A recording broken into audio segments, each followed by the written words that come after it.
And here we go. Welcome to our second ever episode of You Had Me at Halo, the Halo series spoiler cast, where now we talk about one of gaming's most storied franchises and its long-awaited transition to TV. Today, we're going to also quickly touch on the Waypoint drop that just hit on the. But we did find that we're going to have to dedicate some hours of reading to it. Yeah. So we will come back with the details on that next week. But we may just touch on it on a higher level. But for the most part, today we're going to talk about the episode 2 of the TV show. Before we get into today's topics, let me introduce my fellow Spartans, the ones who balance me out, the old man yelling at the clouds. These guys are all rainbows and kittens. No, seriously, if you watch close enough, you'll see kittens. First up, we got Spartan Jesse, aka Mr. Don Cabeza. Hello, everyone. I hope you're having a wonderful Friday and you have a good weekend. Thank you, Jesse. Next up, Spartan Aarsal, aka Mr. Soulblazerz. Yo, what's up? I got a new chair. Woohoo, fancy. Oh, wow, look at that. I knew something was different. It wasn't your hair. Okay. I was sitting in my garage for like 3 months. So I finally put it together with the help of my sister, put it together.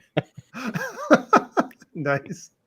Oh man, yeah, I forget these kids. They don't know how to put anything together that doesn't come already. Literally, I got a message from my sister saying, "Hey, I tried putting a chair together." I'm like, "Tried?" I come home, the parts are everywhere, and it's just nothing's connected. I'm like, "What? What did you do?" Man, I don't. What are you kids gonna do when us old people all die off? Next up, we got Spartan we got Spartan Daniel, aka Mr. Knottian. So I ran down my list. Hey guys. Ready to talk about some Halo. I have some cats in the background somewhere, so yeah. Oh, yeah, the cats always live up to the hype. Next up, we got Spartan Amanda, aka Mandalaaxo. How's it going, Amanda? Going good. Glad to be here. Hope everybody's doing well. Thanks, Amanda. And finally, I'm your host today, Spartan Abe, aka Onebadmutha. So I think we're just going to jump right into it. You know, last week when we did this for the first time, we really broke things down kind of section by section. I think at this point, we don't need to kind of do it that way. I really just want to get some general impressions. So we're going to start there and just kind of see where that goes.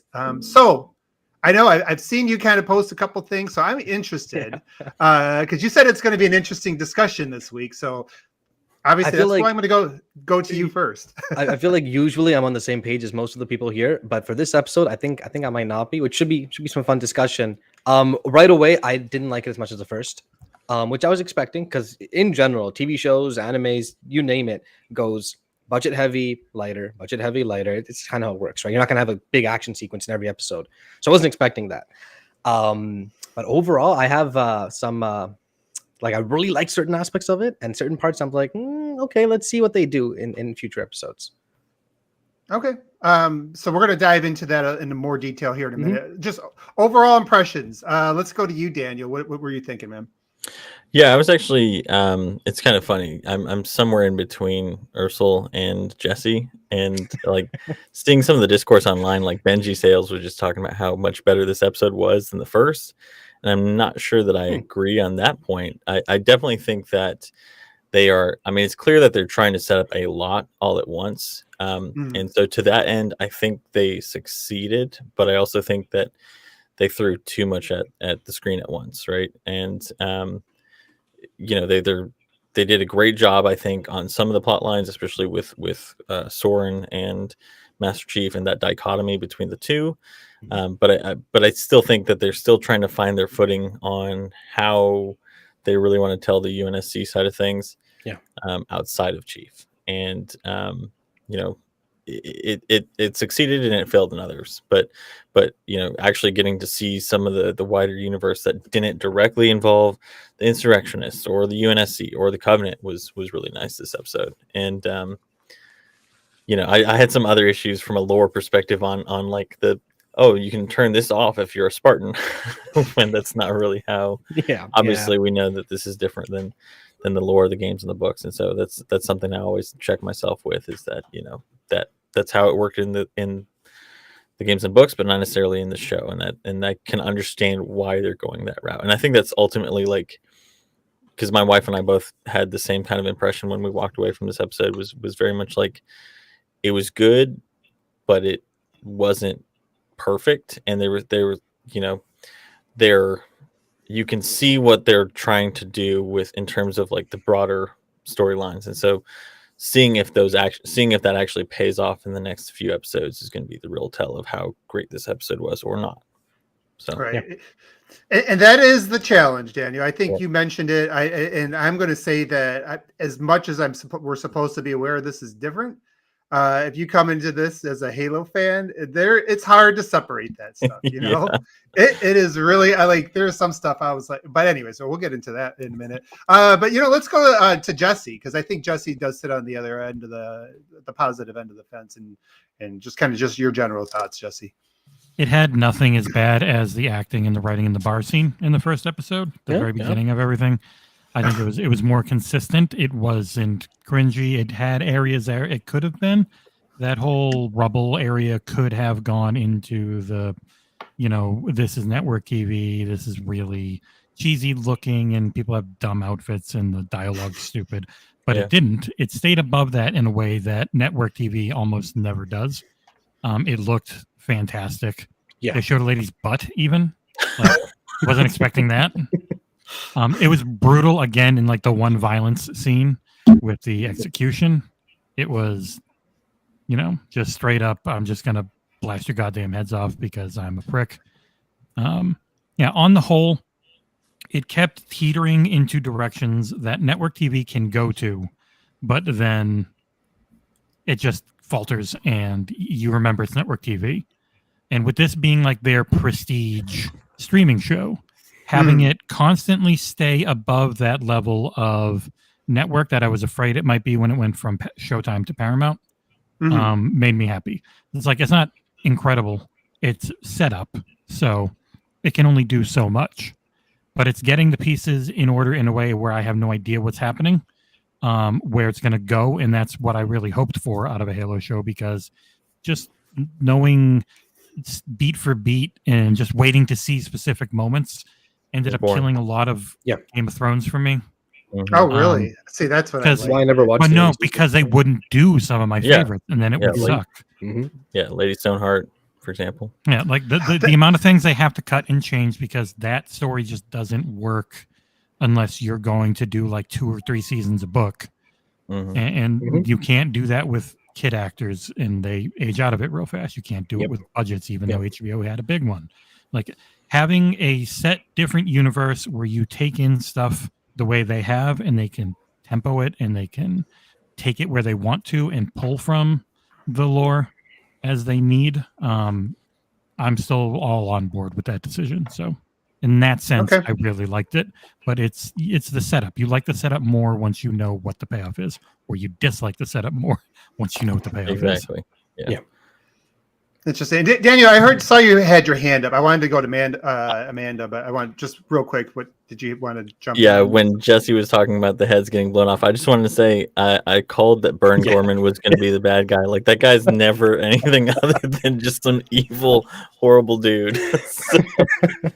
He looks like an evil. I bet you he is a horrible dude. I hope he's a wonderful person in real life. He keeps getting acting. Oh wait, that doesn't really matter. You can still get acting jobs and be a terrible person. Yeah. Oh, might be a requirement even. Amanda, what was some of your high level impressions of episode 2? I liked it. I like that we don't really know where they're going. I like it's something fresh. I think we're still going down the Star Trek tunnel. I still got a lot. It's about even more Star Trek now, and even maybe some Firefly. So I like that though. I'm not complaining. All right. Well, and from my standpoint, Jesse, I'm opposite of you. I like the first 3, almost 4 seasons of Game of Thrones when it was following the book. It was kind of neat seeing it come to life, and I was just like, I couldn't wait to see this happen. Yeah, I get that part. It's just they did miss so many different things that it gets pretty disappointing. Well, that's when it Yeah, got disappointing. As soon as like Lady Stoneheart didn't show up at the end of the fourth season, and I was fully expecting that to be like the last scene, Yep. and when that didn't happen, I was ready. I was like, But you do know why a lot of that didn't happen. It's because they were talking with him and they just kept running into the issue where I think Halo might, which is he didn't know how to finish it. And so they were like, we've got to start cutting stuff because if we put everything you had in this book, we'll never get through it all because you can't. And you've got as many books as you feel like writing and you can't figure it out. So I do think that is one advantage when you go from a set canon that's been built up over 30 plus books in various, media properties, and you're able to adjust that into we're pulling everything we want as we tell our side universe story essentially for completely different medium. Yep. Okay. Yeah, I mean that's fair. I like I was kind of setting the table for early. I am somebody that even though I come in with this realization it's going to be a different thing, I still like. What did you not like that was different? I'm curious because I think let's go there. Let's go there. I didn't have a problem with them taking off Master Chief's helmet. Okay. But he doesn't even feel like the same, like the tone of him is off. Like there's just something, it's almost like he might as well be completely different character. You know what I'm saying? Like I'm okay. He's actually with a character. Well, yeah, but anyways, I feel I don't know what it is exactly. Like I can't articulate what he should have been. I guess if I said it, if that was like my job or whatever, I don't know if I would do a better job. If I think it might also be because he is young. Yeah. He's not an old man. He's still pretty fresh. And he hasn't saved the world 3 times, right? Yeah, I understand what you're saying. I think it does feel a little bit off, but also we haven't seen Master Chief at this age in a game, and that's true. It's true.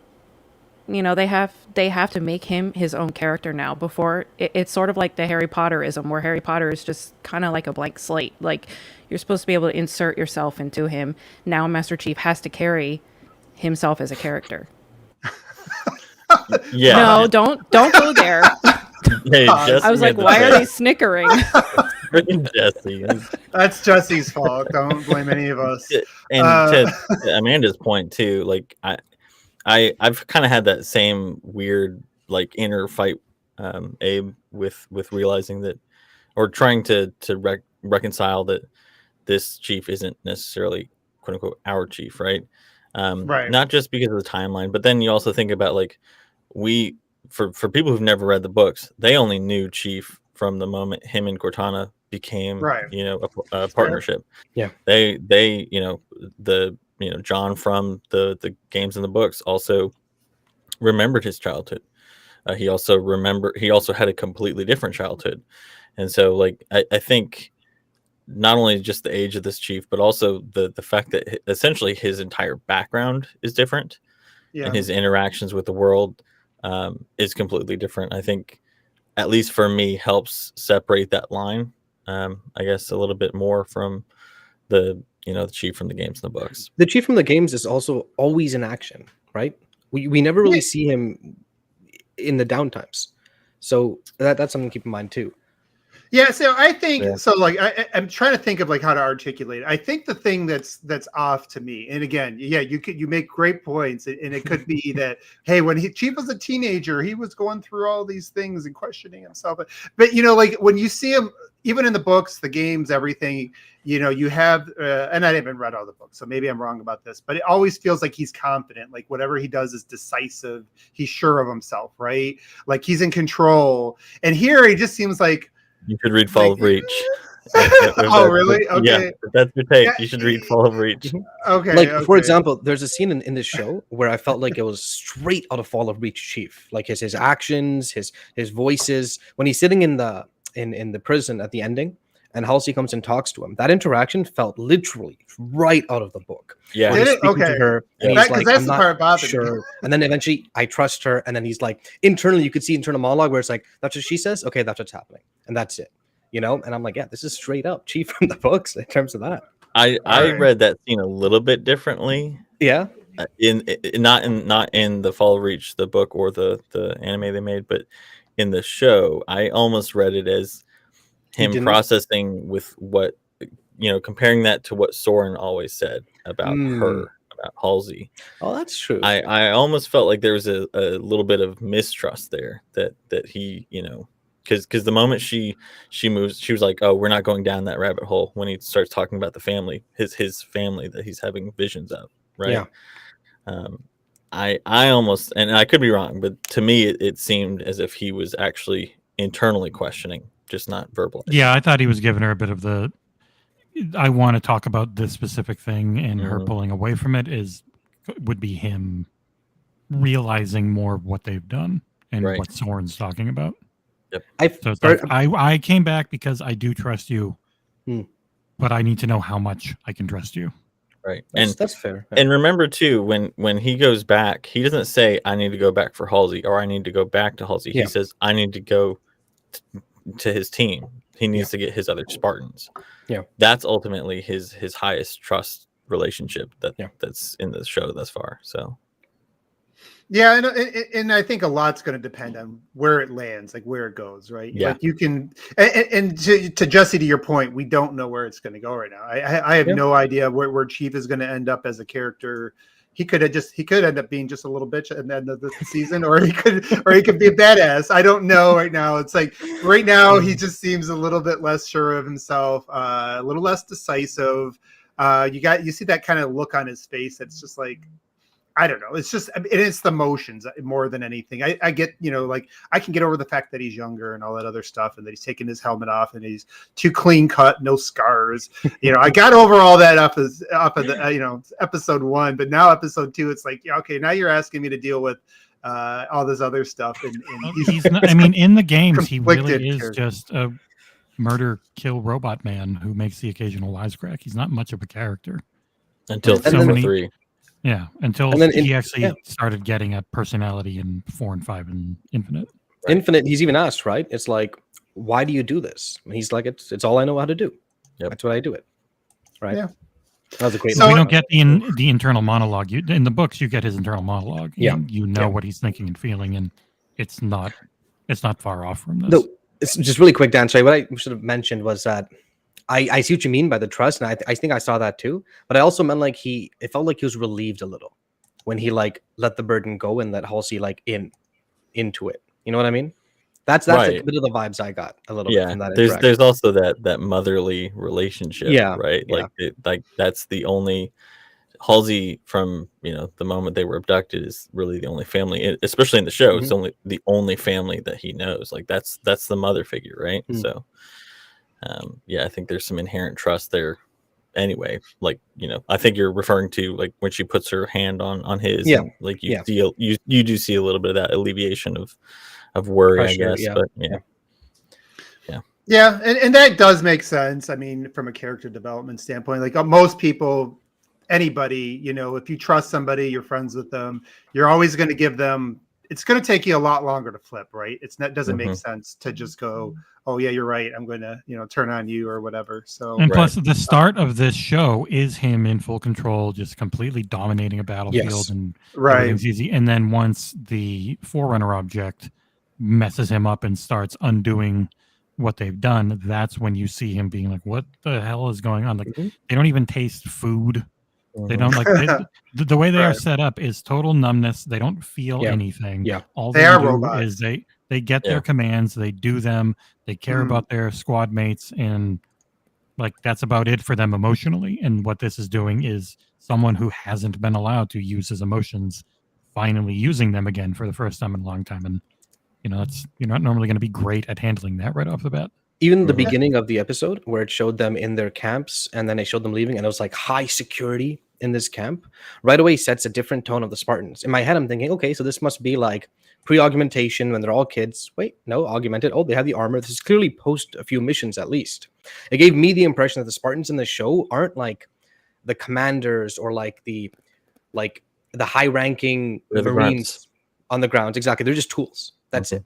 Right? We're like, you do what we tell you to do, then you go away until we tell you to do something again, which is not at all how they are in the book. So I'm not actually mad at that change. I'm curious about it. I'm gonna see how it goes. I have no problems with it. It's just different, you know. Yeah. I mean, I guess that does kind of address, like, Halo 4 had the question, "Are you a machine?" or whatever. So maybe that's trying to Well, that was allude to almost that. specifically to John, I feel, because a lot of other Spartans showed social tendencies.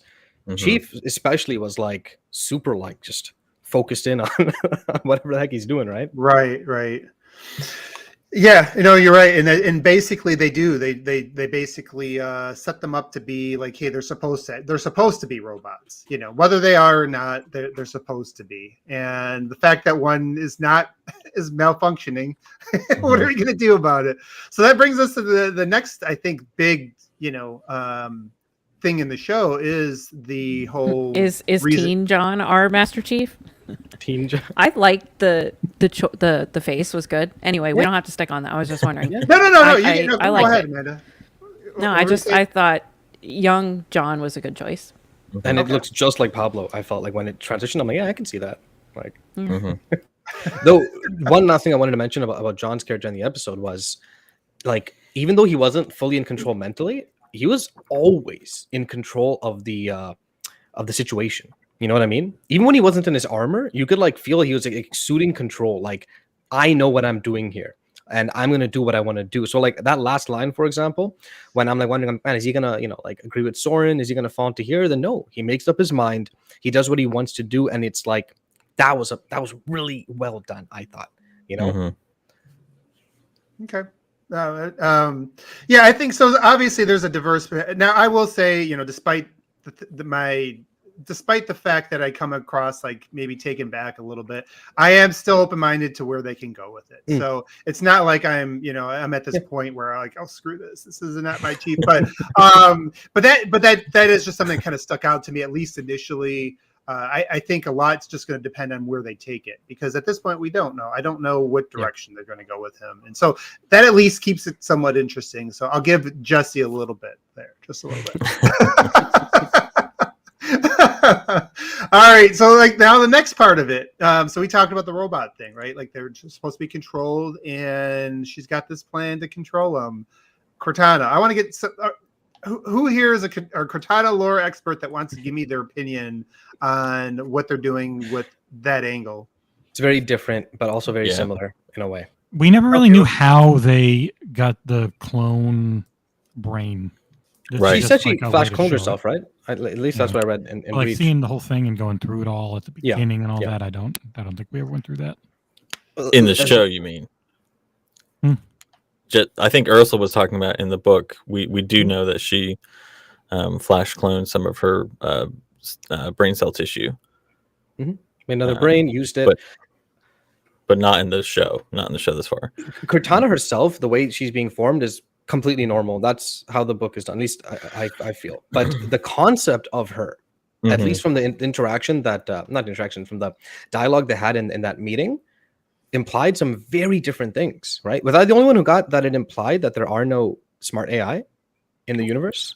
Yeah, I mean, it seems like they're taking a very different step to AI in like across the board. Like you said, it doesn't seem like there's any smart AI, and like the idea of what like the elite, there wasn't really this idea that what Halsey did to make Cortana in the books was illegal. It was frowned upon, but like in here they're saying, no, we've got strict laws of you can't flash clone, you can't essentially make a sentient being, from what it sounded like, sentient AI rather. And so, and we haven't even seen any other AI. So I think Ursul's, to your point, I think that's probably true. I think this is going to be like this weird, like Cortana's the first actual artificial intelligence, and I'm not sure how I feel about that. Yeah, same here, because it's a big change. Especially later in the books. But at the same time, hey, if it avoids the AI's going evil plot, I'm okay with it.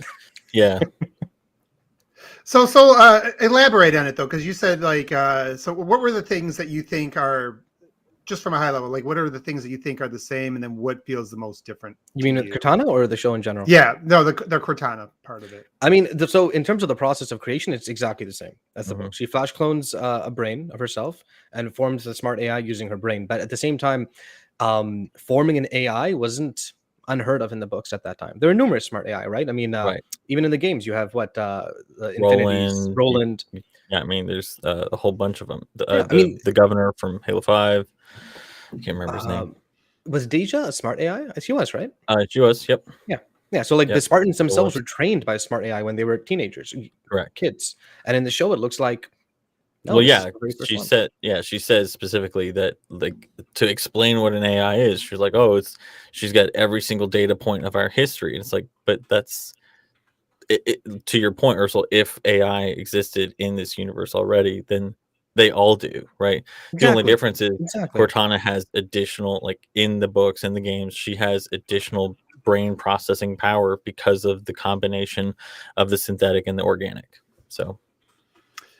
Yeah, that was I was going to say, I think like instead of just being like a pre-programmed AI, like a teaching AI, like Deja, it's an AI that is like fully conscious and has like its own brain processes.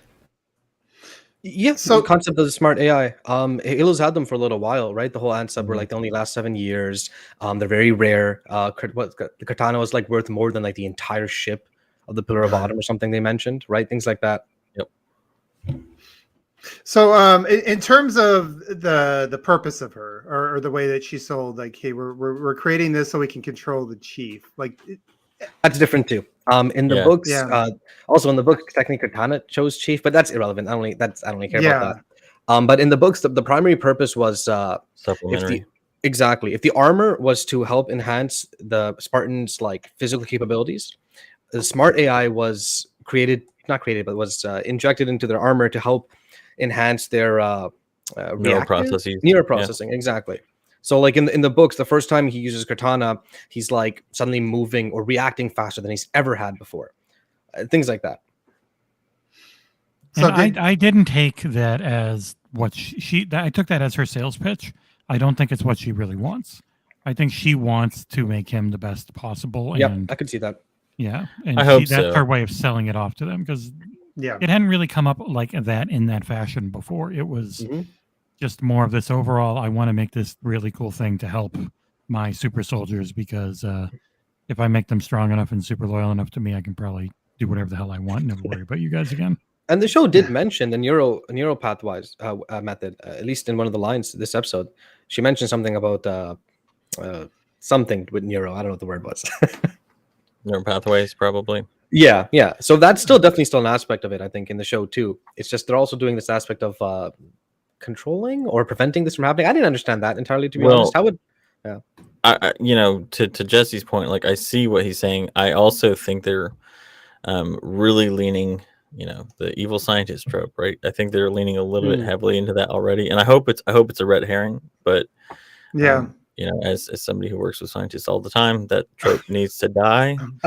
I think the trope is more evil military in this one, where she just will do whatever she has to get the shitheads at Oni to do what she wants. Right, and I hope that's the case. That's what I was going to lean into, is like, because they're also like the UNSC in general is seeming very. I mean, the Vernish or whatever Vern Gorman's character's name is in at Madrigal.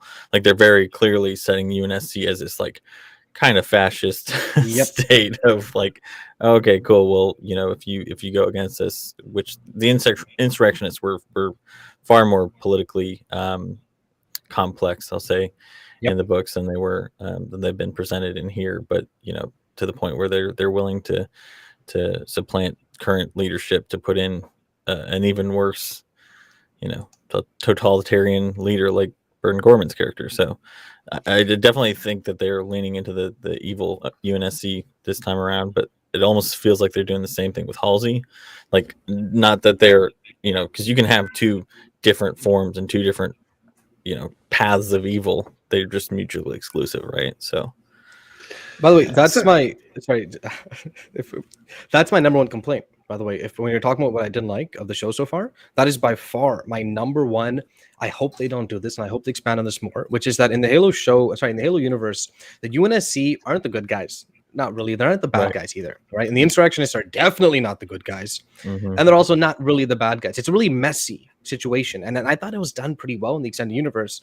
In the show, it's like so black and white. Right. It's almost like old school good guys versus and it's like, you want to see bad insurrectionists good, dude. These are insurrectionists that nuked an entire city, dude. These are not good people.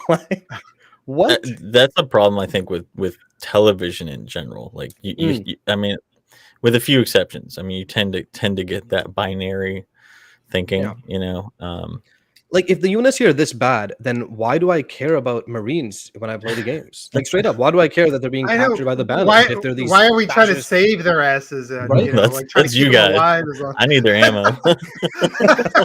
So I was hoping, and again, this is only episode 2, which is why I'm still keeping an open mind, and I'm not like setting this for opinion. But I was hoping that as the chief sees the UNSC and like the Greys that they do, and then the horrid stuff they do, I was hoping Kwan Ha would see the same on her side of the faction, where she'd see that even her dad, like the chief killed his mom in like a raid. Turns out her dad killed like, I don't know, civilians in a bus because they were related to UNSC personnel. You know, things like that. That's what I was hoping the show would lean more into, and I still hope they will.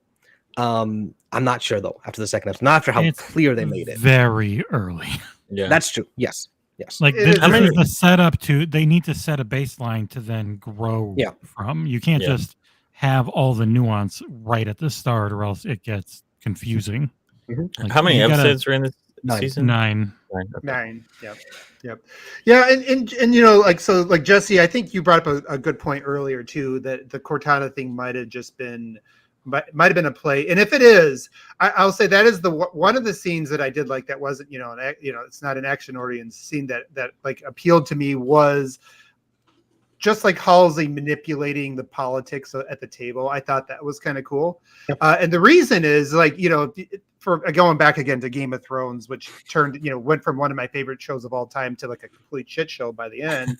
You know, like Tyrion by the end, it was like, he's supposed to be this smart guy, was just doing dumb shit. It's like, why are you even there? You're just there. You're just a drunk, and you're not. Let's go hide in a graveyard. Let me try in a graveyard. Right. Like, and I'm not saying like that's the most intelligent thing ever written, but I think they at least did a good job showing, you know, how she can use her, you know, her smarts to be in control. Right. She didn't have the power, but she kind of manipulated. That was really well done. That, like, that straight up policy. That was nice. I liked that. I thought that was a good thing. Like, to me, like when I see character motivations or things that just kind of fit them and make sense, that's where they kind of draw me in. So I thought that was good. And again, I think, Justin, to your point, that could be right. Like, maybe this is not just a control thing. We'll see where that goes. And then her line with Miranda after was really good too. Where it's like, listen, you're not your mother yet. Like, you're not that good. You don't have the polish. Yeah, she said you don't have the polish.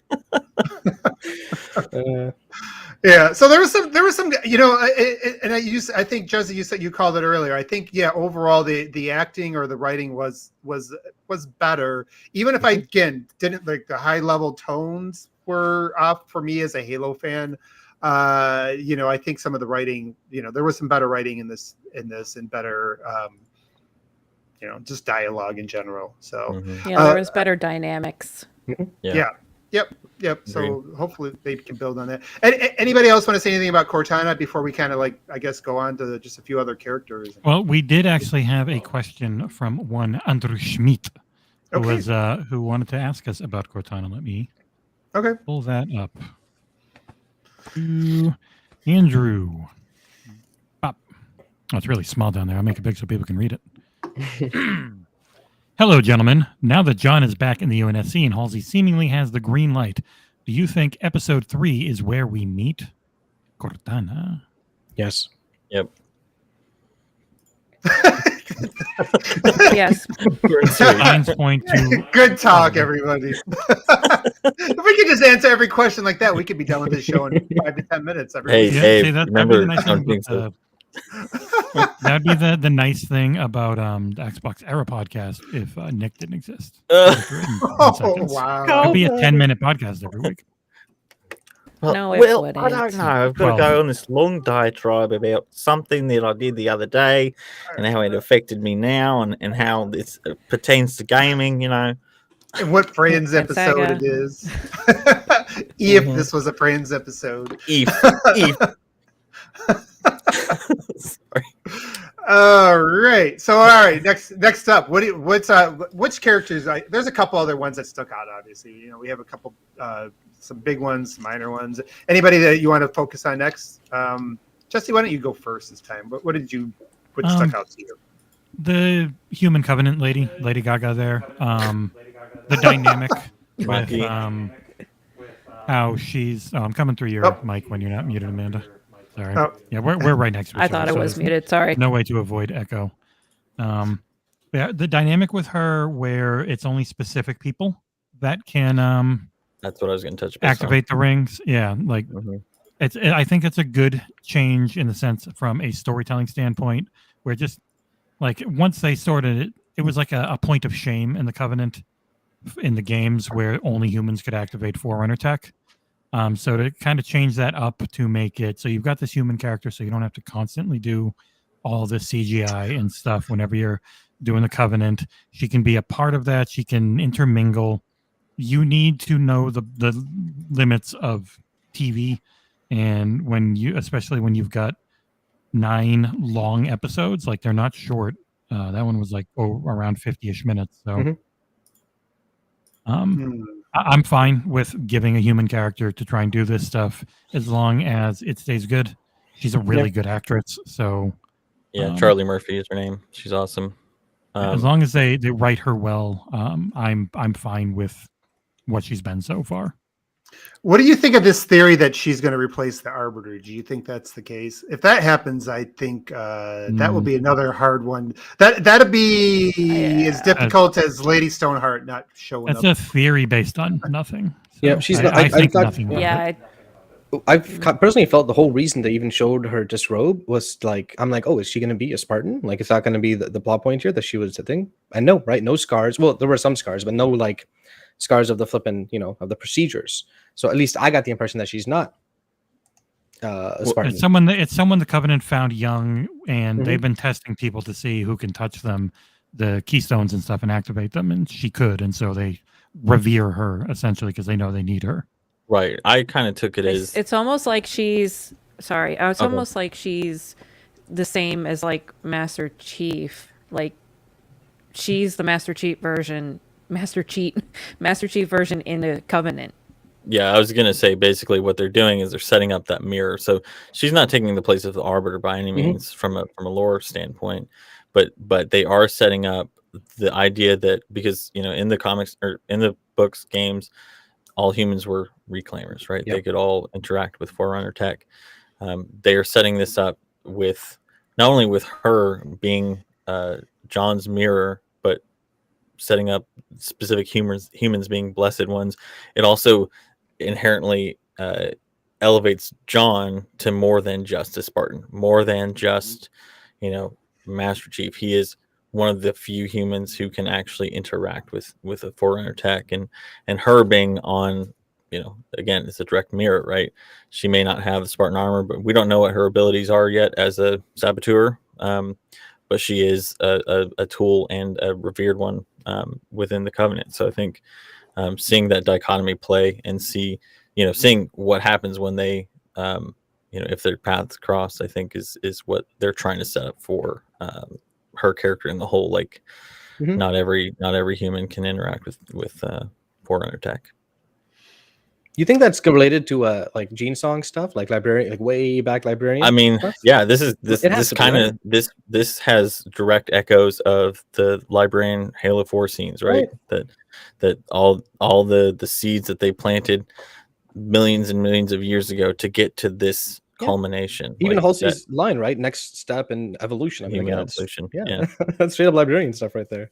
Yeah, I think that this is the time when they're really getting to play with the idea that the Forerunners had a little bit more hand in genetic manipulation than they let on. By the way, technically all the episode titles are out and they're kind of intriguing. You can kind of get an idea of what might happen as the show progresses. I'm not going to link it or go through I've been trying not to look at anything. Yeah.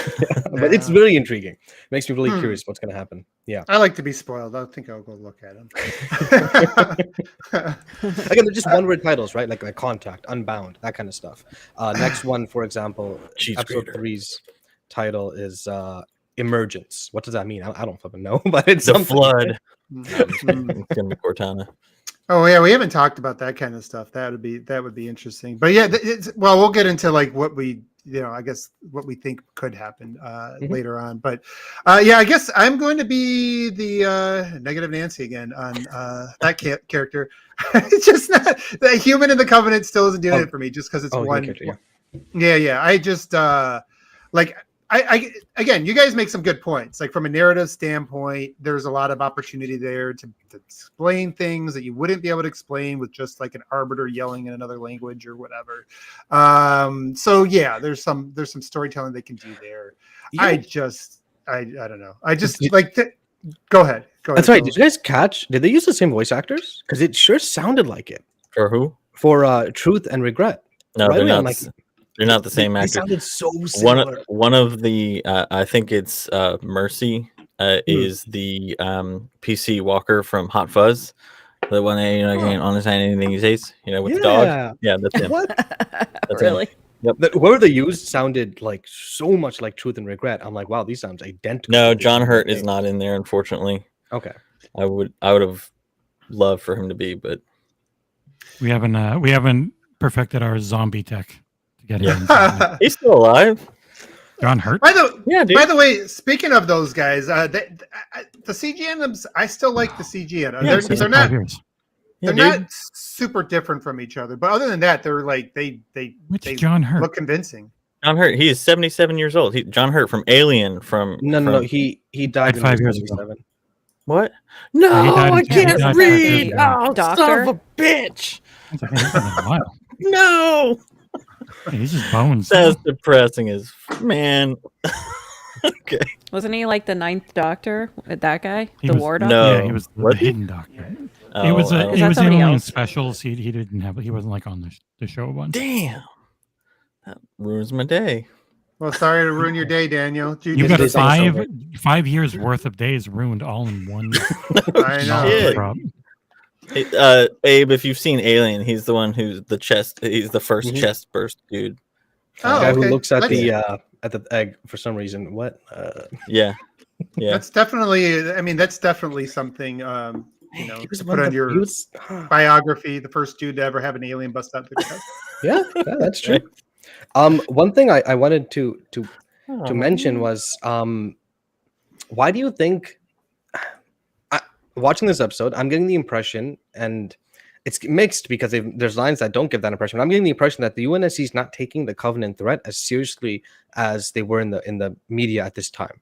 You know what I mean? Yeah. I'm getting that impression, and it's kind of weirding me out because then I'm like, okay, maybe they're not as strong in this, which is fine, whatever. But then you hear John saying it, they've glassed planets, and I'm like, whoa, no, clearly they have the capabilities still. So I think it's not as immediately extinction one-sided with the Covenant just going at them, and that it'll get there is the way I think they want that ramp up, and it's not like you're just starting at 10 and everything's turning to shit. It's more like the Covenants run into them. If it's anything like the Spartans can beat them, but that's it. And they don't have that many Spartans, so if there's no Spartans around, they gotta hightail it or they die. Reach is gone, right? Reach is not making it out of this season, right? Or like at least the next. Well, I was gonna say, might be a while because those are some expensive sets. Yeah, that's true. and at this point, Reach was already gone. Like in terms of like where you'd think they'd be, years into the conflict, they specified in the very first episode. Years into the conflict, Reach was already gone. Reach falls literally the day before. Like a few weeks before Halo 1, right? So it's near the end of the war. Yeah, what 3? No, well, 3 years into the war, wasn't it? No, like 30 years into the war. Fuck, I can't remember. We'll look that up. I think Reach falls. John Hurt's dead. I don't know if you knew that. Shut your mouth, Jesse. No. I think Reach literally falls this year in terms of their canon. Yeah, 2052, August 30th. Yeah. Interesting. Okay. All right. But yeah, that was one thing I felt was kind of off to me because I really like how the show is showing a lot of like the human on human politics and the conflict. But like, I kind of like how like they're on their back foot the entire time, right? Like they're getting demolished, and like the Keys Loop was such a big deal because they finally took a ship down, things like that. So I do hope that comes back into play In the Yeah, episodes. I agree with you, and that's the thing, that these are some of the things like you're bringing up, so that make it kind of interesting. Is that these things are still out there, and I'm still hoping there's still a lot of potential Only for two as much as episodes, right? yeah, as for as much as this is my bitching episode. For as much as it's my bitching episode, I'm still really interested because there's still so many things they could do. And you're right, like God, you feel like they have to get to that point, Well, right? and Where they- Pixelbit G in chat just said, in the books, the humans push propaganda that they aren't losing early on. Covenant only destroy planets that have relics on them, and that's what I was trying to look it up. But yeah, that's like there is a lot about propaganda, and there has been in this show too. Yeah, where like those planets. Oh, you guys can make a video look like anything. You know, the deepfake thing we're all scared of. And you're right in that, like, the chief recognized the threat, and he's like, "Holy crap, I got to get back."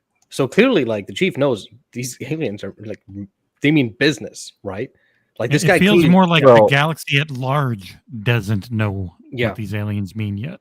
Yeah. Well, right, and like that's partly because the dude that was abducted by Reth was, basically told him that hey, the Halo ring literally wipes out everybody. They didn't find that out until the end of Halo, or near the end of Halo 1. So, like, the fact they that didn't explicitly say that here, I thought. Yeah, they did. Said he said the end of life, end of life as we know it. Yep. End of all life. I've watched it twice. I kind of felt like that was like that was in my notes. Like the Great Journey stuff. You know what I mean? Oh yeah, but he said the end of all life as we know it, and Chief took that as it's a weapon. Reth specifically said that is end of all life as we in the galaxy as we know it. So, do you think the Covenant know that? I mean, from them? No, I mean the Covenant still think. I mean, they think it's some sort of rapturous, gateway. You get didn't she alluded to that? What's her name? The character I don't like. Didn't she kind Lady of Gaga to that? Yeah, Lady Gaga. Yes, yeah. She did did. she? Okay, yeah, she alluded to like the journey or whatever. So that was the other like dichotomous point in this episode was you see that they do indeed believe in the Great Journey. They do think that the keystones that lead to the ring unlocking, in fact, initiate the Great Journey. And then you see Reth, who's sensitive, whatever that may mean, to Forerunner tech, specifically state that, hey man, this ring kills everybody, kills everything. So. Yeah, so we still have that aspect, that very key aspect still seems like it's in place, so that's cool. Though I don't think people who don't know what the rings do took that from it, at least from my personal anecdotal stuff. Because end of life as we know it doesn't necessarily mean all life ends, right? It could just mean like Covenant are now in charge, or etc., that kind of thing. Are we turning to this one? I mean, all life is a pretty substantive. As we know it, though, doesn't seem like a loophole. Yeah. I wrote in my notes. Yes, thank you, man. Ring will end all life. I wrote it down as a quote. You know what this reminds me of? There was no caveat. This reminds me of you guys looking for the loopholes in the Call of Duty thing going multi-platform. Define the word. There aren't loopholes though. Some people. I'm just kidding. We're not going to go there. I just thought I'd throw that out. Define the word all. Oh man. Okay. All right. Let's just a couple other things. I think we definitely need to at least touch on some of the other main characters. Soren, I liked Soren actually. So there's one of the positives of the show. What did you guys think of that character? Bokeem Woodbine is a great actor. So having him on, very good choice. Yeah, I thought he did a pretty good job. And I did like him kind of setting up that difference between man and machine stuff. What any kind of takeaways you guys had from him or any of those scenes? I liked that he couldn't be brainwashed. Like he was put through all the motions as everybody else, but he couldn't stop dreaming and he couldn't stop being his own person, and he didn't want to lose all feeling and emotion. So I like that about him. A very strong person. I kind of disagree a lot. I like the actor. I liked how the character is portrayed, but I agree with the Chief's viewpoint near the ending, where he was just running. Soren just ran. I mean, Coward might be a little strong, but like I feel like he's like drowning in indulgence. You know, it's like the opposite end of the spectrum. If Chief's on one end, Soren's on the other. And the answer is obviously somewhere more towards the middle, where right. I mean, the dichotomy between them, right? Exactly. So I do think we'll see Soren show up again in his armor. By the way, his armor was so cool. Oh man, it looked great in the first shot. You know, Yeah, Soren. he kept nice care of his armor. Yeah, Soren was cool because you don't really get. I think there was one or two in the books, but you don't really get any Spartans who weren't fully indoctrinated, right? Even the ones that came through the procedure, paralyzed, still serve the UNSC. So to see Soren's character who so readily pushed against and was able to push against that, it calls into question how deep. I mean, the fact that they have pellets rather than these aren't, these things that can be turned on and off, right? That's not how it worked in the book. Weird, so having those elements it begs the question of how successful or how reliable the techniques that UNSC used to turn these kids into Spartans. So that calls into the question, okay, well, what happens when you start having other Spartans realize that they were stolen, that they had lives before this? So I think it's leading to some cool questions if they follow them up, right? Yeah, as long as it's not a Halo 5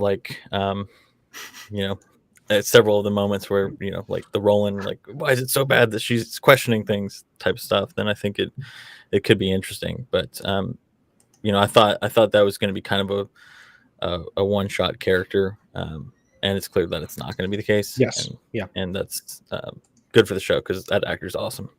Yeah, he's pretty good. I thought he did a good job. The only thing I did not like, and here goes probably the most cringiest thing for me, the hand was that was a little off. That didn't look like we'll have to come back on that. But the clarity, their space weed or whatever. Yeah, that was weird to me. It's like, she started putting the thing on her face, and I'm like, wait, what? I mean, that was cringy. I'm sorry. That didn't belong. What is it? It's kind of like a square. I'm good. I mean, if they're depicting a civilization in all of its good and bad, then that's kind of a norm, right? Black markets, drugs, all that kind of jazz. And the indulgence, right? I mean, you just it did make sense, but it was just weird. Yeah, just the way they did it. I can't explain it. There's just something about that scene that felt like it should have been on Saturday Night Live or something. That DoorDash driver that you saw 3 times in the episode too is just as much out of place. Yeah, the guy on the bike that was like going down, and if you compare like Soren's house and like his food to like even the other people living in the rubble, it's like, this guy's clearly living like a king in this area, right? Yeah, even when his wife walked out, I was like, whoa, okay. I'm like, it seemed kind of like Hunger Games at this point. A little bit. I was taken back a little bit. Yeah. I mean, call the square in the comments. That's all right. What I did like, though? I liked how the episode, I think, kind of like gave the impression that, is Soren going to betray him? Is he going to steal the artifact for money? And then, no, he's John's brother. Right, at the end of the day, he trusts him, and it's like, at least so far, I don't know what'll happen in later episodes, but from this episode, maybe the impression we got 5 minutes. Yes. Oh, that was that was a great line, I thought. Yeah. All right, so let's touch it. You mentioned the hand, so let's just cover all. Dan mentioned it, but my bad. Or Dan. Oh yeah. No, Dan. But let's cover all that stuff. So the first episode, we said like the special effects, we thought they were kind of hit and miss, right? Like, obviously when they threw down the gun and it was like, it was like pixelated from PS1 era, stuff like that. But like I thought in this, so going back to some positive things overall, I thought the sets and the special effects to me were a lot more consistent, and I thought they were better. And again, I'm not an expert. I'm like as layman as you get when it comes to special effects and sound and all that good stuff. But just as kind of a layman that's not like honing in on little teeny details, I thought they did a good job. I thought, like, when they're going through the elevator thing and you're kind of going over the city, that looked really cool. I thought the flying through the asteroids looked kind of neat. I wasn't sure about when they had the ship, but it's kind of like when you saw it from the outside. Space. Yeah. I don't know. That was a little off. Vaporwave Pelican. But overall, I thought that it was better. It seemed like they're moving in the right direction. So maybe pilot just had some, pilot was the pilot, and hopefully they continue to. I think they're really trying to. I think they're really trying to draw a hard line that this isn't the video games. They're just keep reminding you that this isn't going to be like the video game. So people are, it's like if that's what you're expecting. You're going to have the elements, but it's not going to be the whole feeling. It's not going to be the whole, the same like sets and scenes and settings and all that. It's going to vary. It's going to be different. Yeah. And I have no problem with that. I mean, I think you can explore new worlds. Like, and I did hear some of the complaint, so that was one of the complaints I've seen in from some people that I disagreed with, because I don't think they need. Well, some people thought, they didn't feel Halo enough. And I'm like, I had issues with.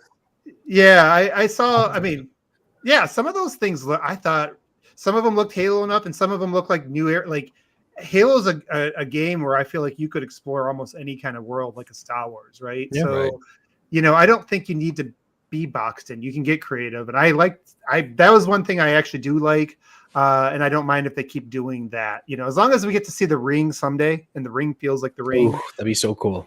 Yeah. I mean, but that's where I'll probably come back and be like, guys, they kind of mess up the ring. But... I always loved it.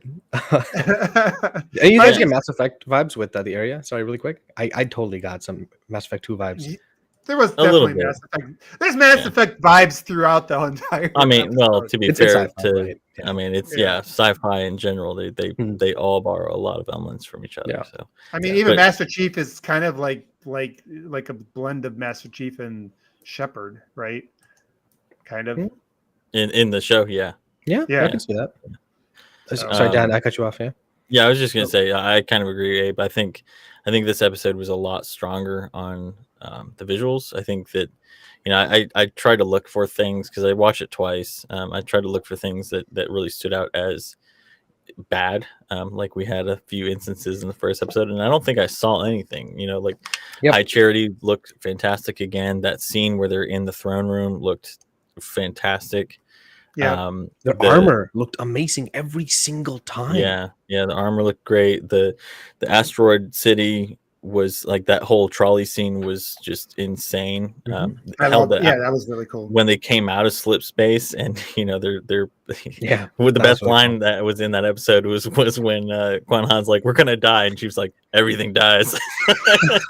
Just like goes on like nothing happened.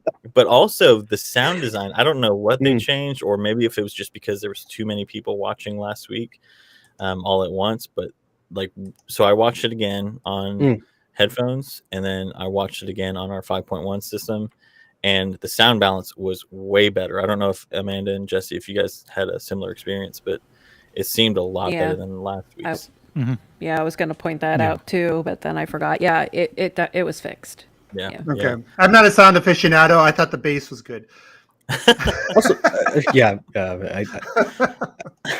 and you know what's interesting is I feel like these days, and I know people are tired of hearing about COVID, but it affected film and television so much worse than it did even video game development. And we know how badly it affected video game development, but even the CGI especially. If you don't see bad CGI, that's a good thing. Take, for example, recently this week when Moon Knight came out, right? And right away, I liked the episode. I loved it, actually. I liked it too. But right away, some of the CGI, I'm like, whoa, that was terrible. Okay, all right. And I didn't get that at all in this episode. So it feels like it's getting a lot better. So we'll see in the next action sequence, but. Yeah, that'd be a different show, but I actually did enjoy the Moon Knight. I saw it yesterday. Yeah. The reason episode 1 a lot of times can look worse is if it is legitimately a pilot and a property like Moon Knight. I bet you it was an actual pilot. They don't know that they get more episodes, so they don't put as much money into it, and I wouldn't be super shocked if they wanted to see exactly what Halo was coming out like before they threw as much money at it. Yeah. So you see that a lot with episode ones of things where they go very differently if it's, not something like WandaVision or something where these are established, very popular characters that are getting this amount of shows. Yeah. And just flat out, that's it. And we are going to budget 6 different shows exactly. We know what we're doing instead of, well, we got to budget 1. And if we get that one, then we can get this much more for the rest that you see with actual pilots. Yeah. So I think that's a good transition. So we covered a lot of the main characters and things like that. We can come back on some of that stuff later. But I think, looking forward, right? Like we heard there's a budget for this, for the show, and that's for the whole season. So, this that stuff's we don't know how that stuff's gonna scale over time. So I guess let's just go around and give kind of like our final closing thoughts, and then maybe even like the looking forward. Feel free to give a score if you'd like. So we'll go ahead. So I started with you. Let's just go ahead and start with you on that sort of wrap up aspect. Yeah. Sorry. What? I was reading. a message. Give your final thoughts on the episode and possibly a score. Yeah, sure. I didn't like it as much as the first. I still enjoyed it enough that I'm there for the next episode, and I really like the visuals. But overall, like a 6.5, I'd say. Okay, awesome. All right, let's go to Daniel. We're gonna go in the same order we started, I guess. I'm gonna be boring. I give it a 7. I give it a 7.5 again in my notes. As there were things that I liked better in this episode and things that I liked worse. But a lot of the complaints, like about the the production values and things like that, didn't seem to be an issue this time around. Okay, cool. Jesse, how about you? I enjoyed it quite a bit. I'm in for the make it as different as you want to make a good show ride. So like tones and things not matching the books or the game isn't going to bother me at all. I don't care how much they change it if they think they can make a better TV show out of it. So I'd be closer to an 8 to an 8.5. It's not the most action-packed thing, but it was good character development, good pushing forward of the story and setup. And I'm the type who likes setup quite a bit because you can't have payoff without it. Some people are like, oh, it's so boring, nothing happened. It's like, well, yeah, you need the stuff that makes it, when it pops off, so it impacts. Feel like it matters. So I felt this was a very good setting up of the initial mystery of what this story is going to be. All right. Well, we're getting good variation so far. All right, Amanda, what's your final call on this week's episode? I liked it. I think I bumped it up to an 8 for this episode for me. I really like the tone of it, the vibe. It's just like traditional sci-fi, and this hits every bell for me. So I like it. Cool. And I guess coming back to me last, I mean, since I'm like I said, probably the most negative one this week. First of all, I like to preface this. I'm grading this as a Halo fan, not necessarily and I have to just go with what I feel and not necessarily based on... And everyone remember, Halo fans are some of the worst on the internet. We are. We are the worst. We are the worst. So I'm going to go just slightly lower than Soul, and we're going to use a full scale, say a 6.3 this week. If you haven't noticed, our review scale is actually 0s and 5s now. We only do 0.5. Yeah, so you can't do 0.3. So I got to round it one way or another. 6.3 technically rounds up to 6.5. I guess. All right, fine. Abe, I think this might help you think a little bit differently about it. So you as also a Game of Thrones guy who was also super pissed that Lady Stoneheart wasn't in there. Think about how differently you would have viewed that show. And let's pretend it also ended in anything better than it did, because obviously then a train wreck, yeah. But then a fucking train wreck, yeah. So imagine if they had said out of the gate, hey, Game of Thrones is not going to be following. It's going to follow like similar beats, but it is not going to be. It's going to be its own timeline. Having Lady Stoneheart not there, like, because your expectation isn't that character's coming, don't you think you'd feel better about it? That's kind of what Halo's doing. It's trying to reset your expectations to say, look, don't expect blue team. Don't expect this. I don't know. Might help you think. a little bit differently about it. No, I think it's fair. I honestly, and I say when I say that, I am fully under the understanding, have the context, why they're doing what they're doing. I'm just telling you what I feel as one of those bitchy ass Halo fans. So that's just that's who I am. On this game?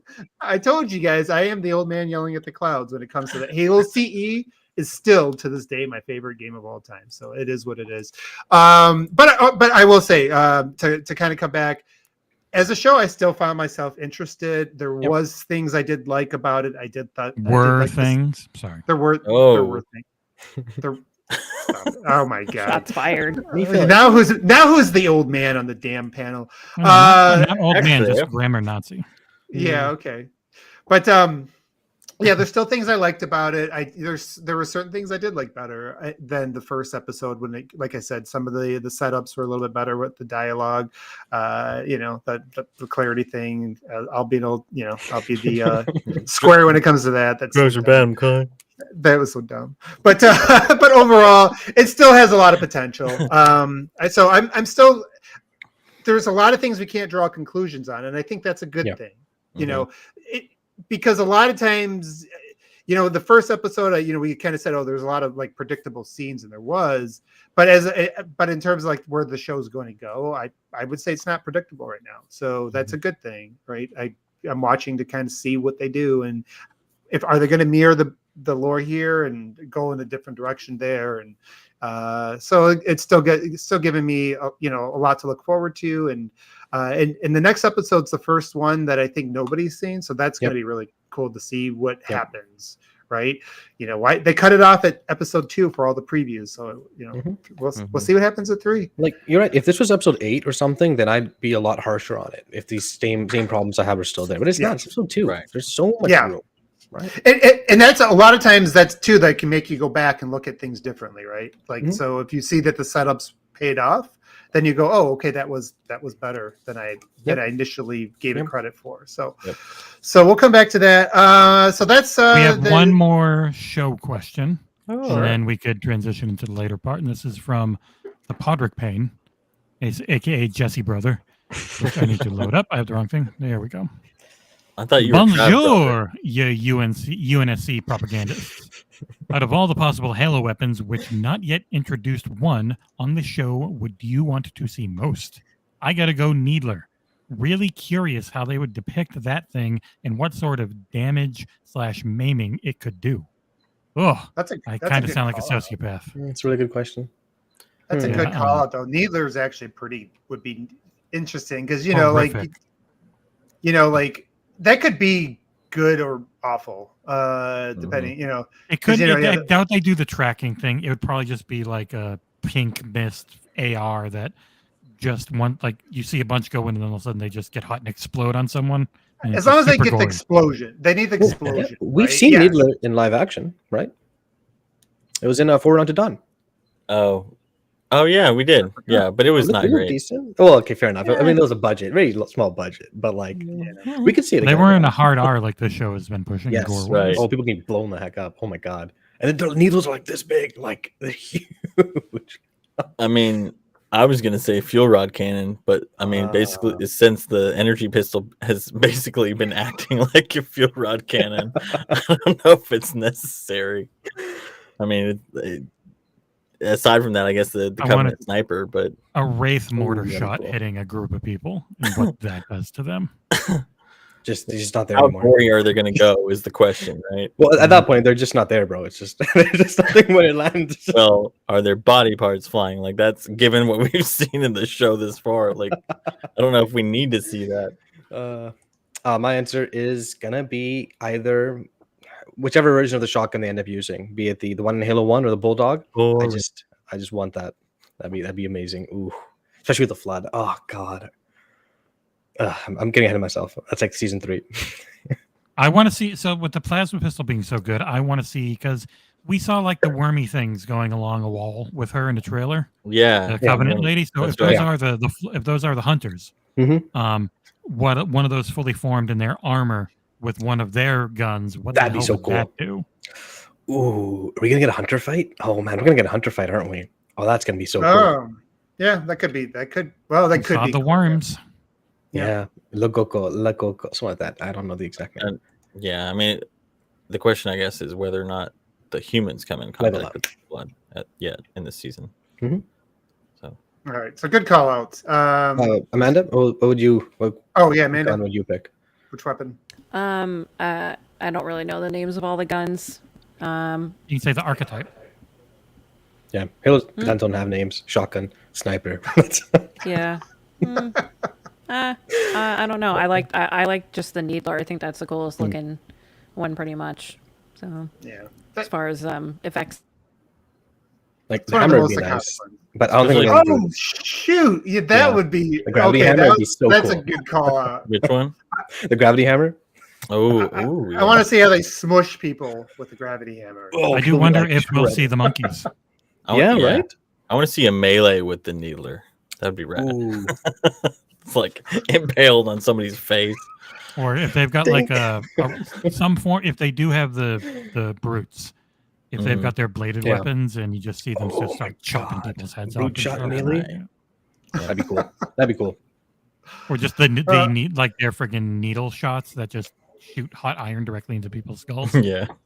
You know, people sat down when they were making the show and they had this exact same discussion. They're like, that'd be Which really cool. Can weapons? we do Yeah. this? Yeah.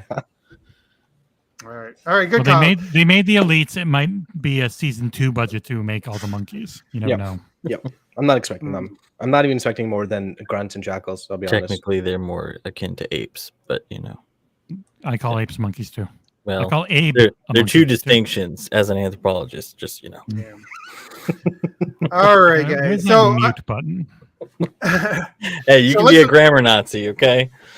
all right. So speaking of weapons and things like that, nobody said the mangler. I wanted to see the one shot melee kill. Oh, on the show, transition. but it's not going to exist in the game. So maybe it doesn't.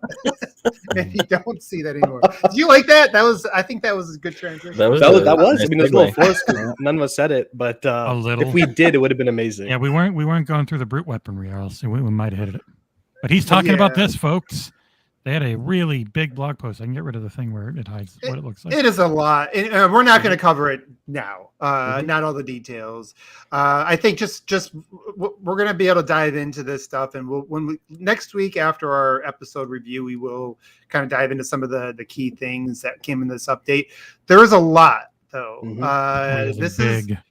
This is a keeps big rolling homework assignment for everybody to kind of. I've only really read the delve in. TLDR. I don't even know. So that. pretty much everything you've seen people complain about online seems to be addressed in this thing. It is. I don't. more or Yeah. less. I don't know if there's anything they didn't address that people were complaining about. So but they're having another find blog post at this level, they said, but addressing like the live, like the progression system, the cosmetics, that kind of stuff. So That's- really that's curious about huge. that one. Yeah. Yeah. Yep. So I think my main takeaway right now, and I'm not going to get into the little details. There's a few things that did stand out to me, but I think just like they are literally taking the most nuanced, little, smallest details into effect. They are listening. They are answering, at least acknowledging everything. I like this. I'm looking forward to more of this over time. I think it's fair for people who are fans, and I have friends that play that are kind of taking a break on it right now until there's more content. That's fair, but I think I just look at the long term, and if they stay this engaged to the community and continue to, be this specific towards feedback, I think there's a lot of potential, like long term, right? Once they get they get the content on track. So I still remain bullish on the future. Do you guys have any high level thoughts on that before we kind of get to sign off? Really quick, yeah. I mean, kind of like what I was saying before we started was that if you look at all these, it's clear that they are listening. It's clear that they look at all the arenas of feedback, right? Whether we're talking about Twitter, Reddit, unfortunately. Even our forums, like some of the things that I've seen a lot seem to be directly reflected in there. So this idea that they're not working, that they're not listening, that they're not doing any of the things that some of the toxic online fandom are accusing them of is clearly false based on this. But I think if people would just remember that every developer who's done their first live service game. Hell, some developers who do 2 or 3, Bungie, still have the same learnings that they have to go through, and it's a massive shift. So the fact that we're only, and I say only for a reason, we're only 3 months in, or 4 months almost post launch. 5.5. We got to be fair. Okay, November I was 15th, thinking December 8th, but sure, sure, we'll give them that. We're only that far in, like, and they've addressed this massive amount of stuff that they're going to be implementing in the next month or so. Like, that's important because people forget Bungie did the same thing for Destiny 1 and 2, and it was almost a year minimum, and that was Destiny 2, which they shouldn't have had to repeat the same issues, but they did. It took about a year for that game to get functional, to get stable, content releases, the content cadence was decent. So people need to take a step back and remember that, hey, the 343 is dealing with the same issues that every single developer who's done this before is facing, which is it's a whole new paradigm coupled with the COVID. So take a step back. Yeah. So exactly. Take a step back, read the notes, see that they've addressed your feedback, or that they're addressing your feedback, and remember that it's a game and it's a live service game, which means that there are going to be moments where they've got to adjust, right? So and just stop playing. Honestly, like, if you're not Yeah, having fun it's with the game, okay just to- wait till season 2. We have the Yeah. date coming. It's okay. I mean, I do that. I've got several games where I play, Fallout 76. I don't play all 3 months of every season. Like, I'm too much of a gamer who, like, I'm juggling Dark Souls 3, Elden Ring, and Sekiro right now. What? I'm on a kick, can't you tell? Thanks, Abe. And so, like, I'm the type of gamer that I can't play the same game for too long. Like, so I don't quite understand how people can only play one game, or they have to play one game constantly. And I would understand if this were well. I mean, I don't know if anybody here knows, but I mean, I did put over 2,000. 2000. There it is. Where's that mute button? Man, we almost made it. We almost made it. Almost, yeah. Yeah. So, but anyways, the thing is, the stuff's coming, right? Regardless of even, I would even say, even for the people that only do want to play one game, eventually, I think there's a lot of potential once they do get caught up, and they're hiring and learning right now. So, we'll dive in. I think next week we should be able to dive, set aside some time after we do our episode review to kind of dive into some of the key things that stick out to us in this. And, look forward to that. I look forward to kind of like seeing what's kind of coming up. Definitely got to know the handful of maps that they have out there well enough. So, the people still finding some new things, like ghost jumps, where it's like, I didn't think you'd do that. Yeah, so it'll be so I look forward to that.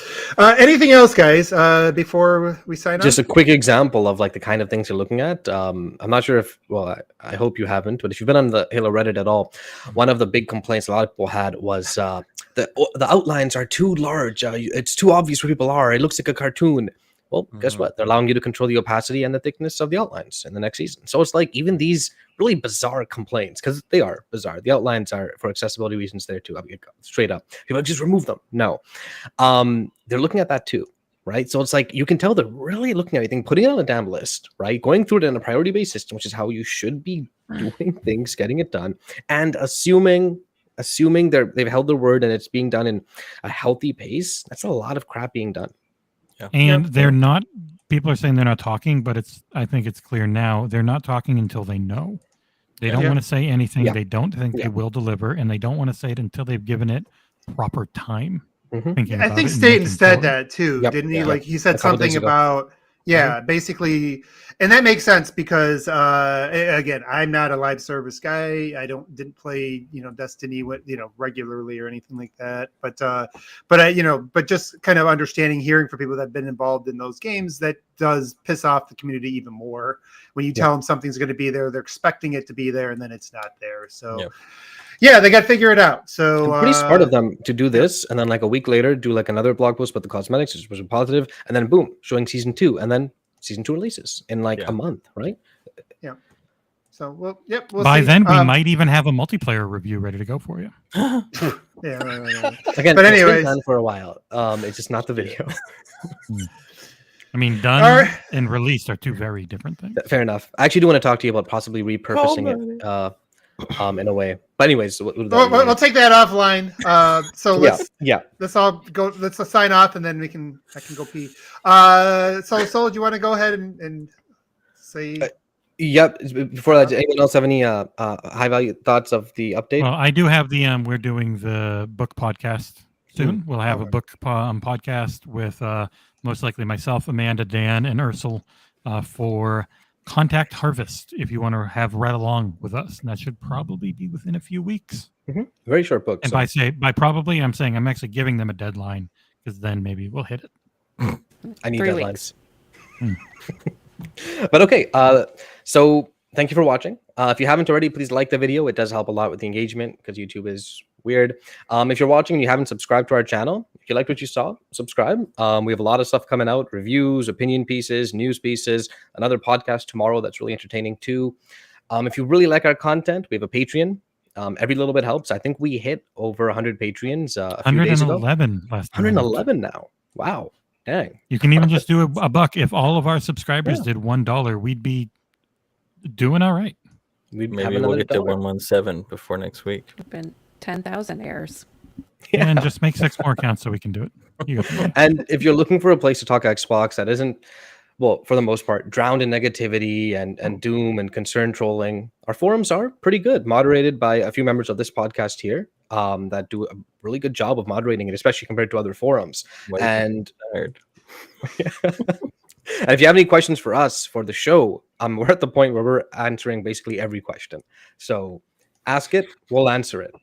We have an OT. You had me at Halo OT on forum.xboxera.com. And that's about it. Thank you for watching. It was nice having you all.